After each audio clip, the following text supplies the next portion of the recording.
here's something that might shock you. Late-night television is finally leaving its Manhattan bubble, and Jimmy Fallon just made a move that could change everything.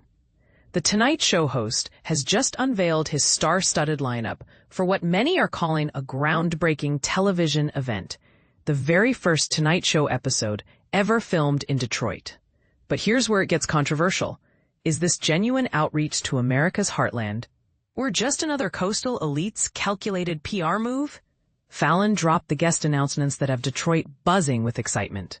The Sunday taping at the iconic Detroit Opera House will feature an intriguing trio: Michigan's own comedic powerhouse, Keegan-Michael Key, rising basketball sensation Cade Cunningham from the Detroit Pistons, and Grammy-winning artist Common, whose connection to the Motor City runs deep through his debut album recording there. "We have lots of fun stuff planned," Fallon teased audiences, his enthusiasm practically jumping through the screen.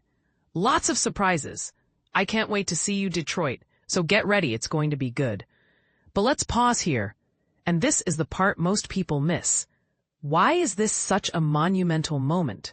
For over a decade, The Tonight Show has remained comfortably nestled in its Studio 6B fortress at 30 Rockefeller Center in New York City.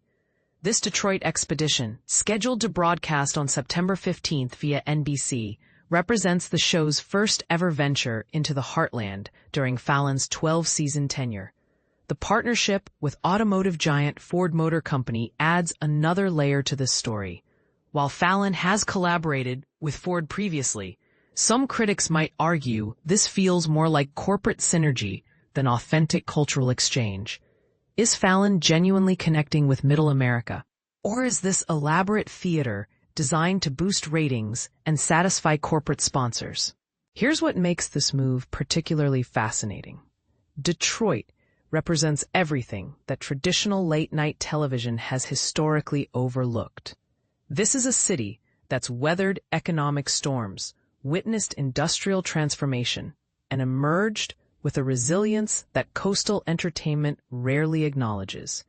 By choosing Detroit's majestic opera house as his temporary stage, Fallon is either making a bold statement about inclusion in entertainment, or he's capitalizing on the city's compelling comeback narrative.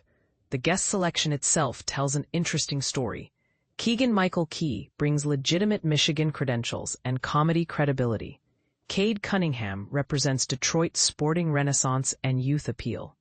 Common bridges the gap between artistic authenticity and mainstream recognition, having literally recorded his breakthrough in this very city. But here's the million-dollar question that nobody's asking. Will this be a one-time publicity stunt? Or does it signal a broader shift in how late-night television engages with America beyond the coasts? What do you think? Is Jimmy Fallon's Detroit adventure a genuine gesture of respect for Middle America's cultural significance, or just another carefully orchestrated media event designed to generate headlines and corporate goodwill? Are we witnessing the beginning of late-night television's real democratization, or is this just Manhattan coming to town for a photo opportunity? Share your thoughts, because this conversation is far from over.